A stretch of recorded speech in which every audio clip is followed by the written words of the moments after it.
Thuribari guarantee ঠিক আছে আজিৰ সভাত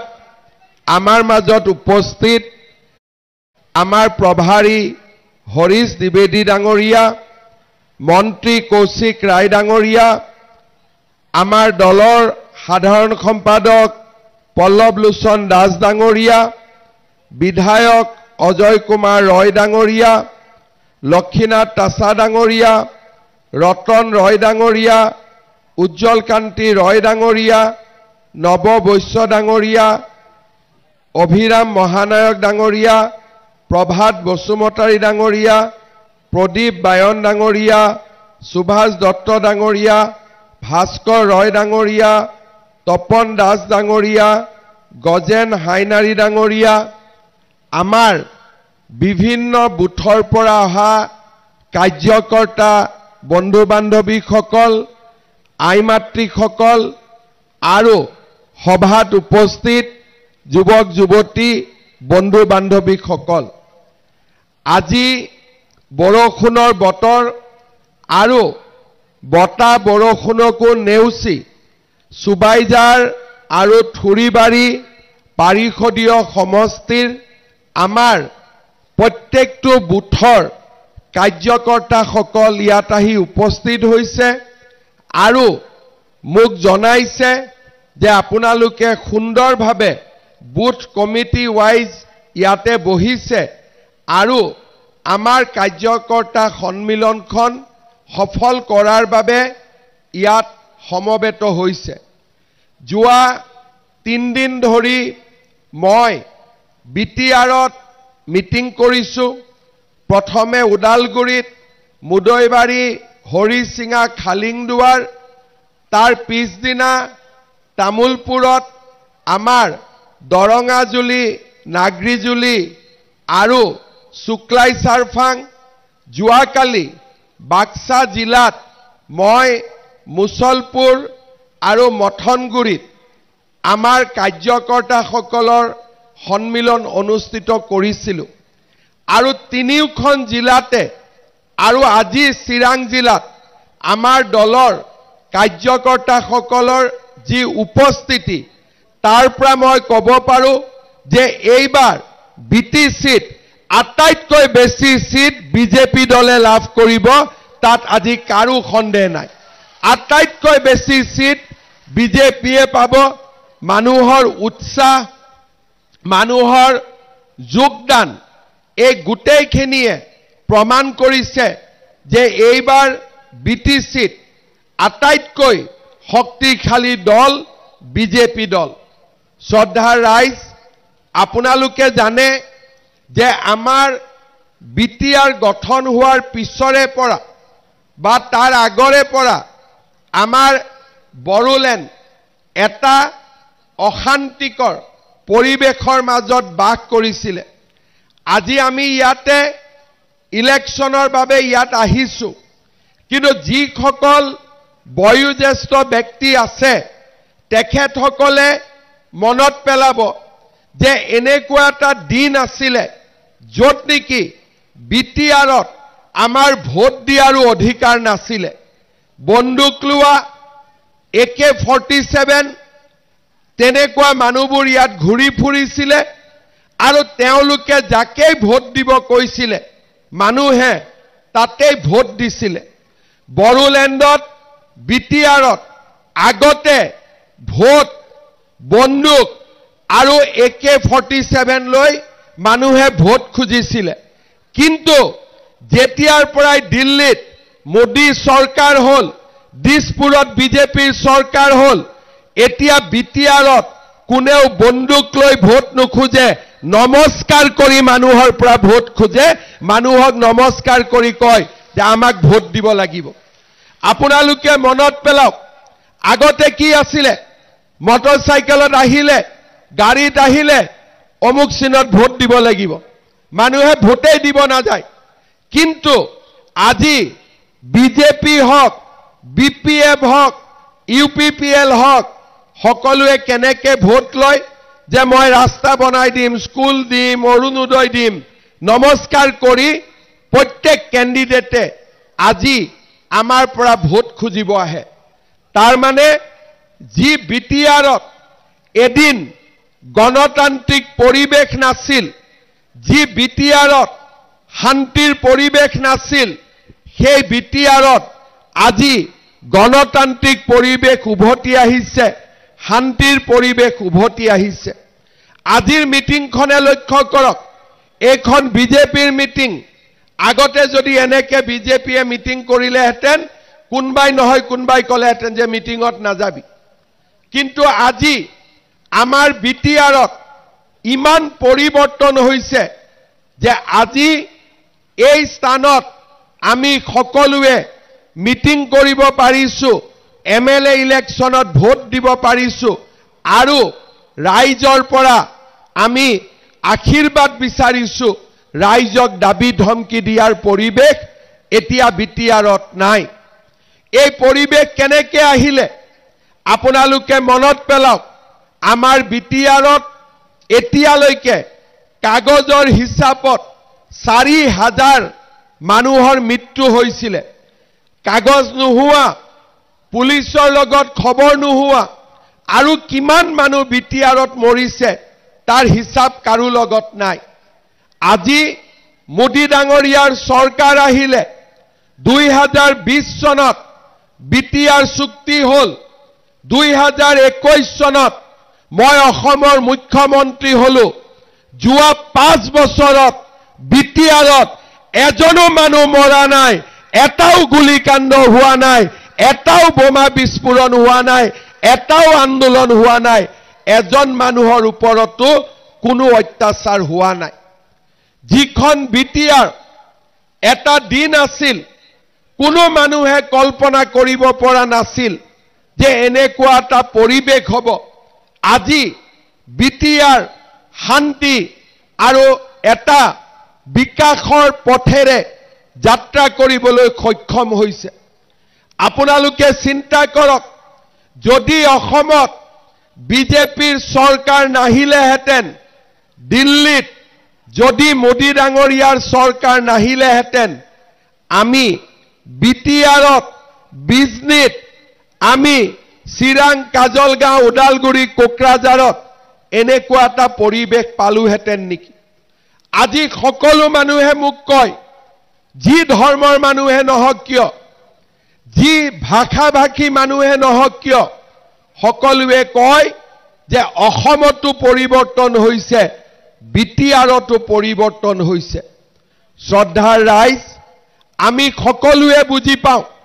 যে ৰাস্তা ঘাট, স্কুল, কলেজ পিছত আহিব, আগত আমি জীৱনটো বচাই ৰাখিব লাগিব। যোৱা 5 বছৰ মই চেষ্টা কৰিছিলোঁ যাতে বিটিআৰত স্থায়ী শান্তি আহিব পাৰে। এটা এটাকৈ যিমানবিলাক মানুহ জংগলত আছিলে তেওঁলোকক উভতাই আনিলোঁ আৰু লুকাই চুৰকৈ যিমান আৰ্মছ আছিলে এটা এটাকৈ আৰ্মছবিলাক আমি উগ্ৰপন্থীৰ হাতৰ পৰা বা আমাৰ যিসকল ভুল ৰাস্তাত গৈছিলে তেওঁলোকৰ হাতৰ পৰা আমি পুলিচৰ হাতলৈকে আজি অস্ত্ৰ শস্ত্ৰ যিমান আছিল সিমান আমি উভতাই ললো। যোৱা 5 বছৰত বিটিচিত আমি যিমান অস্ত্ৰ, যিমান শস্ত্ৰ আমি মানুহৰ হাতৰ পৰা পুলিচৰ হাতলৈ আনিছো তাৰ লিষ্টখন বহুত দীঘলীয়া। আজি যদি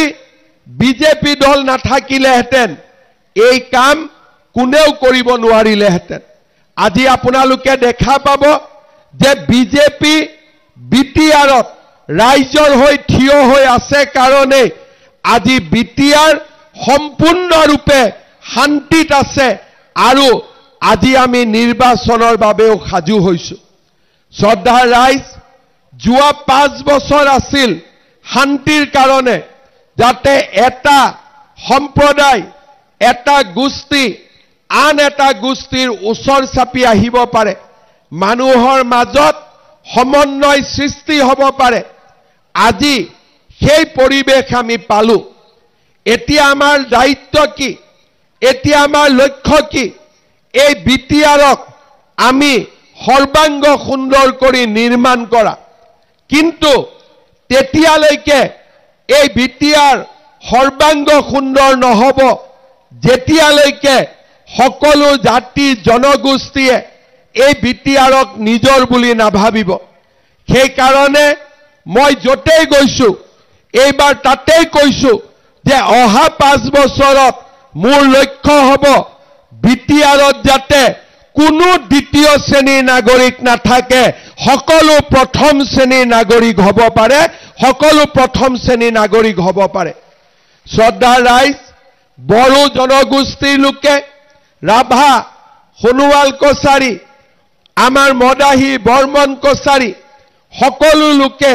বিটিআৰত প্ৰথম শ্ৰেণীৰ নাগৰিক হ'ব আৰু লগে লগে আমাৰ বঙালী ভাষী কোচ ৰাজবংশী আমাৰ হিন্দু মুছলমান খ্ৰীষ্টিয়ান নেপালী গোৰ্খা অসমীয়া ভাষী সকলো ৰাইজে ভাবিব লাগিব যে ময়ো বিটিআৰৰ প্ৰথম শ্ৰেণীৰ নাগৰিক আৰু তেতিয়াহে এই বিটিআৰক সকলোৱে উন্নতিৰ ফালে লৈ যাব পাৰিব মনত দুখ থাকিব নালাগিব মনত কষ্ট থাকিব নালাগিব সকলো মানুহে বিটিআৰখনক নিজৰ বুলি ভাবিব লাগিব কিন্তু যেতিয়ালৈকে মানুহে মনত ভাবিব যে মই প্ৰথম শ্ৰেণীৰ নাগৰিক নহয় মই দ্বিতীয় শ্ৰেণীৰ নাগৰিক তেতিয়ালৈকে বিটিআৰ কেতিয়াও আগবাঢ়ি যাব নোৱাৰে শান্তি থাকিলেও বিটিআৰ আগবাঢ়ি যাব নোৱাৰে আৰু সেই কাৰণে এইবাৰ বিজেপি দলে এই কাম কৰি দেখুৱাব যে বিটিআৰত কোনো দ্বিতীয় শ্ৰেণীৰ নাগৰিক নাথাকে সকলো প্ৰথম শ্ৰেণীৰ নাগৰিক হিচাপে স্বীকৃতি পাব লাগিব আজি বিটিআৰত 26টা জনগোষ্ঠীৰ লোক বাস কৰে এই 26টা জনগোষ্ঠীৰ লোকে মাটিৰ অধিকাৰ পাব লাগিব আজি আমাক মানুহে কয় যে দাদা আমাৰ মাটিৰ কাগজ হোৱা নাই আমি কৰিব পৰা একো নাথাকে বিটিআৰত আমাৰ চৰকাৰ নাই খালি আমাৰ মানুহখিনিৰ যাতে অশান্তি নহয় তাৰ বাবে আমি যেনে তেনে কোকৰাঝাৰত আমি এটা পৰিবেশ ৰাখি থৈছো যাতে মানুহখিনিৰ ওপৰত অত্যাচাৰ নহয় আমি 9টা সিট জিকিছিলো 9টা সিটেৰে চৰকাৰ হ'ব নোৱাৰে আৰু অসম চৰকাৰেও বিটিআৰত কৰিব খুজিলেও আমি কৰিব নোৱাৰো কাৰণ বিটিআৰ চৰকাৰখনত আমাৰ মাত্ৰ 9 জন প্ৰতিনিধি আছিল কিন্তু আমি যদি এবাৰ কাৰ্বি আলং ডিমা হাছাৰ দৰে এবাৰ যদি বিটিআৰত আমি বিজেপিক প্ৰতিষ্ঠা কৰিব পাৰো তেতিয়া হলে বিটিআৰত কোনো মানুহৰ মাটি বাৰীৰ একোৱে সমস্যা নাথাকিব সকলোৱে সমান অধিকাৰ লাভ কৰিব আৰু সেই কাৰণে এইবাৰ আমাৰ মাজত আলোচনা হৈছিল যে আমি কিমান সিটত ইলেকশন খেলিম আমি জোৰ কৰি ইলেকশন খেলিম নে আমি লাহেকৈ ইলেকশন খেলিম আমি সৰুকৈ ইলেকশন খেলিম নে সমস্ত শক্তিৰে ইলেকশন খেলিম মই আমাৰ দলৰ লগত আলোচনা কৰিছিলো যে বিটিআৰৰ ৰাইজে আমি সভাই সমিতিয়ে গলে আমাক প্ৰশ্ন কৰে কিন্তু প্ৰশ্নৰ উত্তৰ দিবলৈ আমাৰ চৰকাৰ নাথাকে সেই কাৰণে বিটিআৰত এইবাৰ বিজেপিয়ে অকল ইলেকশন নেখেলে বিজেপি এইবাৰ জিকিবৰ কাৰণে ইলেকশন খেলিব আৰু আমি জিকিবৰ কাৰণে সকলোৱে লগ হৈ ইলেকশন খেলিম জিকিম নে নাই আমি জিকিবৰ কাৰণে ইলেকশন খেলিম নে নাই মই সকলো কাৰ্যকৰ্তাকে অনুৰোধ কৰিম যে এইবাৰ আপোনালোকে ইলেকশন খেলাৰ কাৰণে ইলেকশন নেখেলিব ইলেকশন জিকাৰ কাৰণে এইবাৰ ইলেকশন খেলিব যদি আমি ইলেকশন জিকো বিজেপি দলে যদি আটাইতকৈ বেছি সিট পোৱা দল হিচাপে আমি যদি বিজয়ী হ'ব পাৰো তেতিয়া হলে বিটিচিত 26টা জনগোষ্ঠীৰ ৰাইজৰ কোনো সমস্যা নাথাকিব কাৰণ বিটিচিৰ সমস্যা সমাধান কৰিব অকল বিজেপি দলে পাৰিব আন কোনো দলে নোৱাৰে কাৰণ বিজেপি দলৰ নীতি স্পষ্ট বিজেপি দলৰ লক্ষ্য স্পষ্ট আৰু বিজেপি দলে বিশ্বাস কৰে যে সকলো জাতি জনগোষ্ঠীয়ে যেতিয়া সমান অধিকাৰ পাব তেতিয়াহে এই বিটিচিখনৰ উন্নতি হ'ব পাৰিব। মোক যোৱাকালিও সাংবাদিকসকলে সুধিছিল যে আপোনালোকৰ প্ৰতিদ্বন্দ্বিতা কাৰ লগত, কণ্টেষ্ট কাৰ লগত হ'ব, বিপিএফৰ লগত নে ইউপিপিএলৰ লগত। মই এটাই কথা কৈছো যে বিপিএফও আমাৰ শত্ৰু নহয়, ইউপিপিএলও আমাৰ শত্ৰু নহয়, মাত্ৰ এইবাৰ আমাৰ ৰাইজে পদুম ফুলৰ ছবিত ভোট দিব, পদুমক ভোট দিব, যাতে পদুমৰ ছবিত আমি চৰকাৰ গঠনত আটাইতকৈ শক্তিশালী ভূমিকা ল'ব পাৰোঁ। শ্ৰদ্ধাৰ ৰাইজ, আজি আমাৰ ৰাজ্য চৰকাৰে কিমান ভাল ভাল আঁচনি লৈছে। গোটেই অসমতে আঁচনি ৰাইজে ধুনীয়াকৈ পায়, কিন্তু বিটিআৰত মোৰ আঁচনি ময়েই ভাল কৰি দিব নোৱাৰোঁ। মোৰে আঁচনি, আমাৰে টকা, কিন্তু বিটিআৰত আঁচনি আমি দিব নোৱাৰোঁ, কাৰণ ইয়াত আমি যি কৰিব লাগে আমি বিটিআৰ চৰকাৰৰ জৰিয়তে কৰিব লাগে। বিটিআৰ চৰকাৰ বিজেপিৰ নহয়। আমি যদি কিবা কৰিব লাগে, অনুৰোধ কৰিব লাগে, ৰিকুৱেষ্ট কৰিব লাগে, কথা পাতিব লাগে, বাৰে বাৰে কোকৰাঝাৰত আহিব লাগে। যোৱা কেইদিনমান আগতে অৰুণোদয় আঁচনিৰ কাম আৰম্ভ হৈছে। মই গুৱাহাটীৰ পৰা কৈছো যে সকলোৱে অৰুণোদয় পাব লাগে। সকলো জায়গাতে ধুনীয়াকৈ নিৰ্বাচন হয়, কিন্তু বিটিচিত ৰাইজে মোক কয় যে আমাৰটো নহব, আমাৰ নামটো লিষ্টত নাহিব। মই বিটিচিৰ 5টা ডিচিৰ অফিচত মুখ্যমন্ত্ৰী হৈ নিজে গৈছো, যাতে আমাৰ মানুহে কাম পাব পাৰে, আমাৰ মানুহে আঁচনি পাব পাৰে। বেলেগ জায়গাত টেলিফোন কৰিলে কাম হ'ব,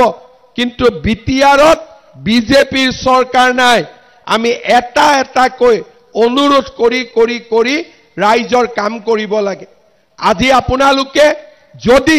এবাৰ বিজেপিৰ চৰকাৰ আমাৰ বিটিআৰত কৰি দিয়ে, মোদী ডাঙৰীয়াৰ আঁচনি, দিছপুৰৰ আঁচনি, সকলো আঁচনি আমি কাকো ৰিকুৱেষ্ট কৰিব নালাগে, আপোনালোকে নিজৰ প্ৰাপ্য আঁচনি নিজে ডাইৰেক্টলি পাব পাৰিব। আজি মোদী ডাঙৰীয়াৰ আঁচনি, প্ৰধানমন্ত্ৰী আৱাস যোজনা আমি খুজিবগৈ লাগে ভিচিডিচি, পইচা মোদীৰ, কিন্তু আঁচনিৰ মালিক ভিচিডিচি। অৰুণোদয় পইচা আমাৰ, কিন্তু আঁচনি কৰিব লাগে ভিচিডিচি। এই ব্যৱস্থাৰে বিটিচিৰ উন্নতি হ'ব নোৱাৰে। বিটিচিৰ তেতিয়া উন্নতি হ'ব যেতিয়া দুখীয়া দৰিদ্ৰ মানুহে কাকো হাত নাপাতাকৈ চৰকাৰী আঁচনি লাভ কৰিব পাৰিব আৰু ৰাইজে ৰজা হ'ব। আৰু সেই কাৰণে এই প্ৰত্যেকটো মানুহ, প্ৰত্যেকজন মানুহৰ ইলেকশ্যনত আমি বিজেপি দলক সুবাইজাৰতো জিকাব লাগিব, থুৰিবাৰীতো আমি জিকাব লাগিব। লাগিবনে নাই জিকাব? লাগিবনে নাই জিকাব? জিকাব কৰিব নালাগে। আমি বিজেপি দলক ভোট দিব লাগে, বিজেপি দলক শক্তিশালী কৰিব লাগে, আৰু বিটিআৰত আটাইতকৈ বেছি সিট আমি বিজেপি দলক দিব লাগে। আৰু সেই কাম তেতিয়া হ'ব যেতিয়া আমাৰ কাৰ্যকৰ্তাসকলে সুন্দৰভাৱে এই নিৰ্বাচনত প্ৰচাৰ চলাব, ৰাইজক বুজাব যে মোদীৰ চৰকাৰ লাগে, আমাক বিজেপিৰ চৰকাৰ লাগে, আৰু তেতিয়াই আমাৰ ইয়াত পৰিৱৰ্তন আহিব। কেণ্ডিডেট কোন হ'ব, কোনে টিকট পাব, কোন জাতিয়ে পাব, কোন সম্প্ৰদায়ে পাব, সেয়া আমাক নালাগে। আমাক এটাই লাগে যে পদুমৰ ছবিত আমি ভোট দি এইবাৰ বিটিআৰত আটাইতকৈ বেছি পদুম ফুলৰ সিট আমি জিকাব লাগে। পাৰিম নে নাই জিকাবৰ কাৰণে? পাৰিম নে নাই জিকাবৰ কাৰণে? আপোনালোকে এটা কথা মনত ৰাখিব যে চৰকাৰৰ আঁচনি আৰু আমাৰ অধিকাৰ আমি তেতিয়া পাম যেতিয়া আমি মনে বিচৰা দলটোক আমি চৰকাৰত বহুৱাব পাৰিম। যদি আমি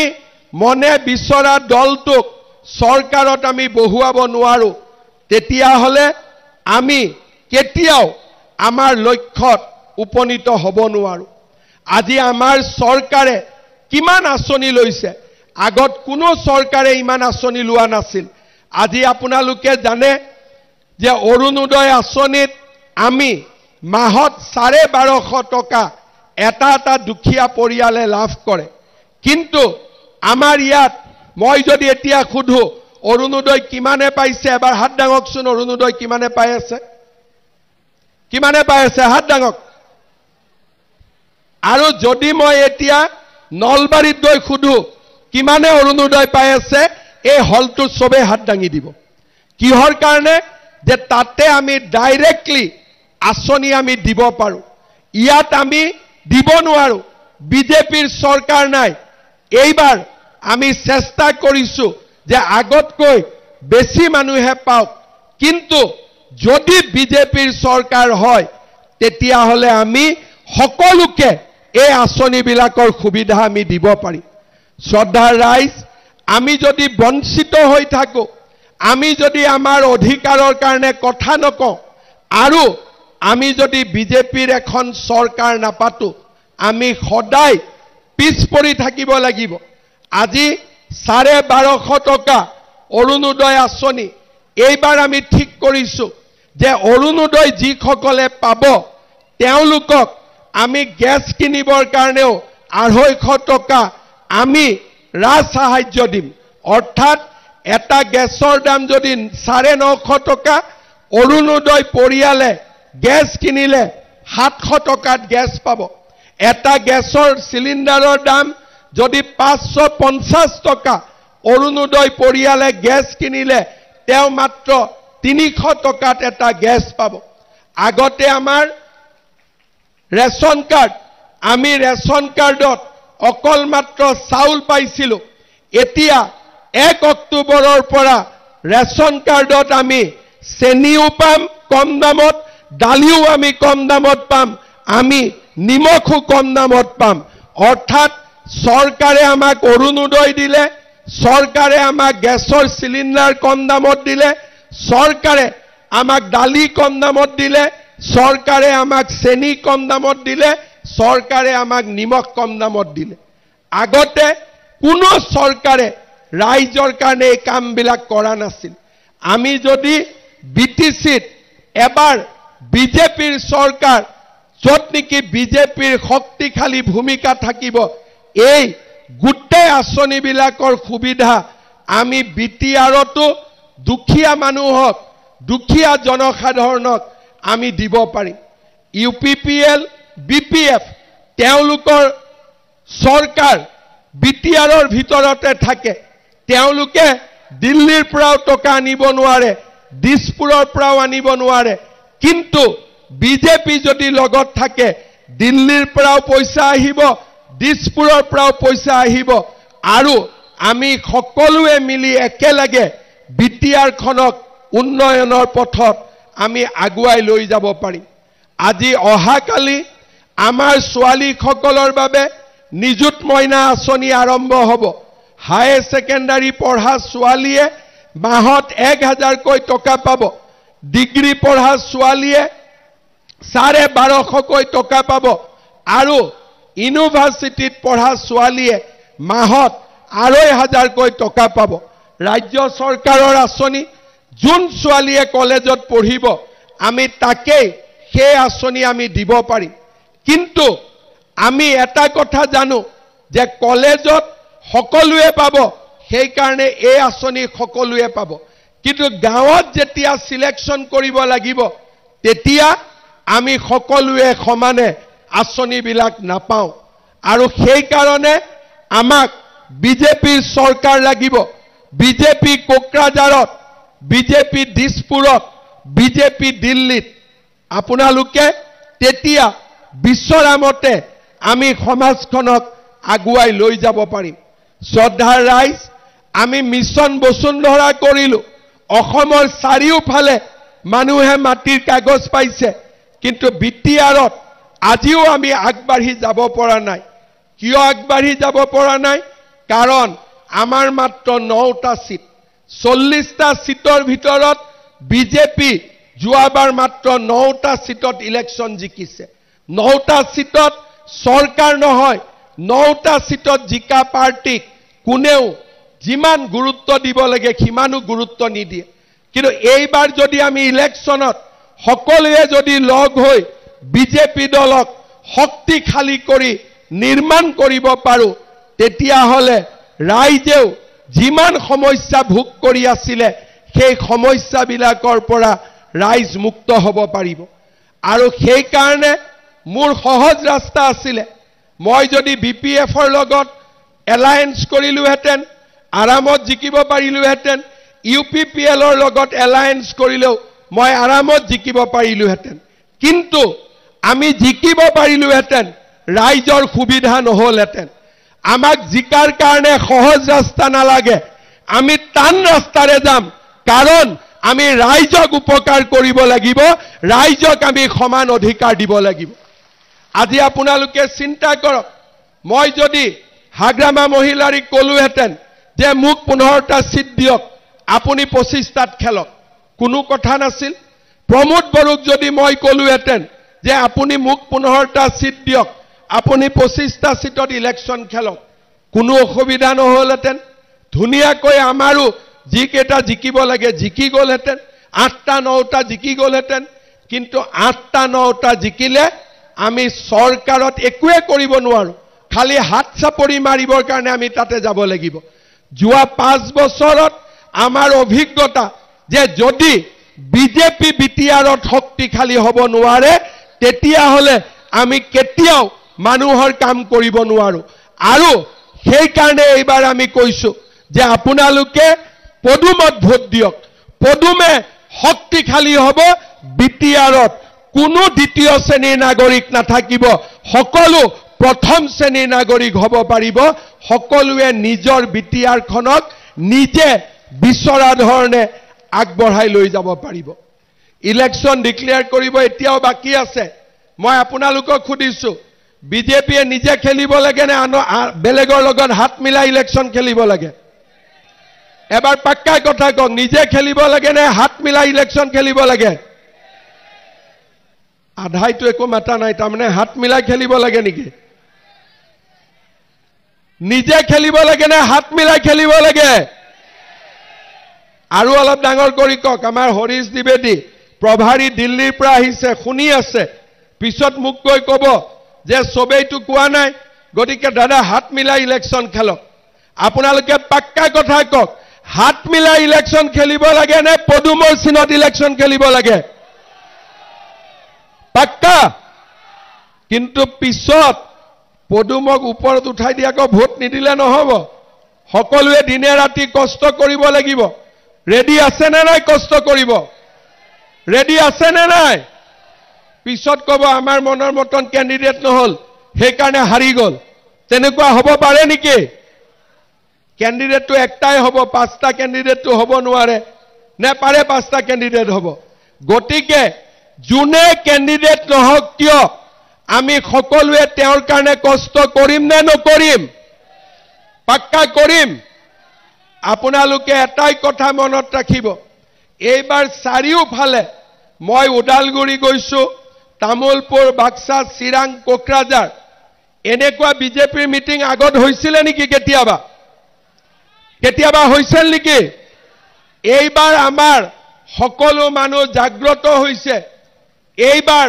ইলেকশন জিকাৰ আটাইতকৈ ভাল পৰিবেশ আছে আমাৰ যিমান কষ্ট আছে যিমান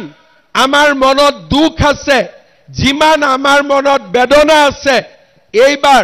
সব আমি পিছ পেলাই নতুন ৰাস্তা দি আগবাঢ়িব পাৰিম যদি আমি বিজেপি দলক জিকাব পাৰো আপোনালোকে জানে যে ইয়াৰ পিছত এছেম্বলি ইলেকশন আছে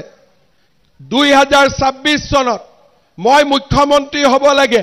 নিয়মমতে মই ইয়াত আহিবই নালাগে ভাই বিপিএফ জিকক ইউপিপিএল জিকক আমাক সাপোৰ্ট কৰিব লেঠা শেষ হয় না নহয় মই বিপিএফক কম তুমি জিকিলে মোক সাপোৰ্ট কৰিবা ইউপিপিএলক কম তুমি জিকিলে মোক সাপোৰ্ট কৰিবা কিন্তু মই সহজ ৰাস্তা বিচৰা নাই মই এইবাৰ বিচাৰিছো যে আমাৰ সৰকাৰ হলে নহব দিছপুৰত বিটিআৰৰ ৰাইজো আগবাঢ়িব লাগিব, বিটিআৰৰ ৰাইজেও সমান অধিকাৰ পাব লাগিব। আৰু সেই কাৰণে যোৱা এক মাহ ধৰি আমি একোৱে কৰা নাই। যোৱা কালিও গোটেই দিনটো মই বাক্সাত আছো, আজিও গোটেই দিনটো চিৰাঙত, অহা পৰহি আকৌ কোকৰাঝাৰত, আকৌ কোকৰাঝাৰ শেষ কৰি আকৌ ওদালগুৰি, তামুলপুৰ, বাক্সা, চিৰাং, কোকৰাঝাৰ 20 তাৰিখলৈকে মই গুৱাহাটীত একোৱে কাম ৰখা নাই, মাত্ৰ বিটিআৰ। কাৰণ বিটিআৰৰ ৰাইজে আমাক ইলেকশ্যনৰ সময়ত কয় যে দাদা জমিতাৰ কাজ হলো না, দাদা এইটো নাই হোৱা, মই শুনি থাকিব লাগে, কৰিব একো নোৱাৰো। সেইকাৰণে এইবাৰ আমি সিদ্ধান্ত লৈছো যে আমাৰ কৰিব পৰা অধিকাৰ আমাক লাগে। বিজেপিক আটাইতকৈ শক্তিশালী দল হিচাপে আমি বিটিআৰত ইলেকশ্যন জিকাব লাগে। আৰু একবাৰ যদি বিটিআৰত বিজেপি হায়েষ্ট সিট পাব পাৰে, ৰাইজৰ দুখ কষ্ট একেবাৰে নোহোৱা হৈ যাব। কাৰণ আমি বিজেপি কাৰো এগেইনষ্টত নাই, আমি সকলোৰে সমৰ্থনত আছো। 26টা জনগোষ্ঠীৰ কাম হওক, একেলগে কাম হওক, সকলো মিলা মিছাৰে থাকক। বিজেপিৰ লক্ষ্য যে এখন ঘৰত 5টা ল'ৰা সমানে যেনেকে মাকে মৰম কৰে, তেনেকে যাতে চৰকাৰখনেও 5টা ল'ৰাকে সমানে মৰম কৰে। আমাৰ বিটিচিত 26টা ল'ৰা ছোৱালী আছে, 26টা জাতি জনগোষ্ঠী আছে। বিটিচি চৰকাৰখন এনেকুৱা হ'ব লাগে যাতে 26টা জনগোষ্ঠীকে নিজৰ ল'ৰা ছোৱালী হিচাপে ভাবে। আৰু সেই পৰিৱেশ কোনে আনিব পাৰিব? অকল বিজেপি দলে আনিব পাৰিব, আৰু কোনেও আনিব নোৱাৰে। ভোট আমি যাকে নিদিও কিয়, ভোট দিয়া হ'ব, কিন্তু আমাৰ কাম নহ'ব। কিন্তু